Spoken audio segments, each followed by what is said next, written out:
Hi friends, మీరు కనుక మన ఛానల్ని ఫస్ట్ టైం చూస్తున్నట్లయితే కనుక మన ఛానల్ సబ్స్క్రైబ్ చేసుకోండి. అంతేకాదు పక్కన ఉన్న బెల్ ఐకాన్ కూడా యాక్టివేట్ చేసుకోండి. ఫ్రెండ్స్, ఈరోజు ఒక అప్డేట్ అయితే వచ్చిందండి.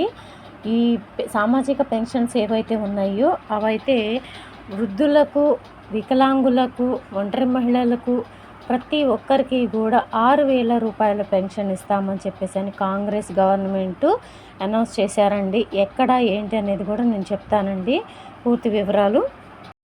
హర్యానాలో అసెంబ్లీ ఎన్నికలకు సంబంధించి కాంగ్రెస్ పార్టీ మేనిఫెస్టో ప్రకటించిందండి. ఢిల్లీలోని ఏఐసిసి ప్రధాన కార్యాలయంలో కాంగ్రెస్ అధ్యక్షుడు ఖార్గే ప్రకటించారు.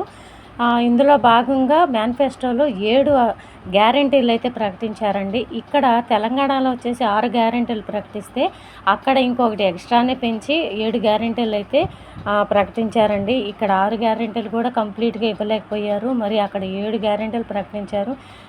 ఆ 7 గ్యారెంటీలు అమల్లోకి రావాలంటే మరి ఇంకెన్ని సంవత్సరాలు పడతాయో తెలీదండి. ప్రస్తుతానికైతే మనకి తెలంగాణలో పెంచే ఉద్దేశాలు అయితే ఉన్నాయని తెలుస్తుంది. మరి ఇక్కడ కంప్లీట్గా అయితే మనకి 6 గ్యారెంటీలు అమలు కాలేదు. తెలంగాణలో వచ్చేసరికి ఇంకా 2 గ్యారెంటీలు అయితే మిగిలిపోయినాయండి. ఒకటి వచ్చి చేయూత పెన్షన్స్ పెంచుతామన్నారు. రెండవది మహిళలకు 2,500 ఇస్తామని చెప్పారు. మహిళలకు ఇస్తామన్న 2,500 గ్యారెంటీ ఏమో కానీ పెన్షన్స్ మాత్రం కంపల్సరీగా వచ్చే నెల పెరుగుతాయని ఇన్ఫర్మేషన్ అయితే తెలుస్తుందండి ఇటు తెలంగాణలో. సో ఇదండి ఈరోజు వీడియో కనుక నచ్చినట్లయితే మీ ఫ్రెండ్స్కి, ఫ్యామిలీ మెంబర్స్ అందరికీ కూడా వీడియోని షేర్ చేయండి. వీడియో నచ్చితే కనుక ఒక చిన్న లైక్ ఇచ్చి సపోర్ట్ చేయండి. Thank you.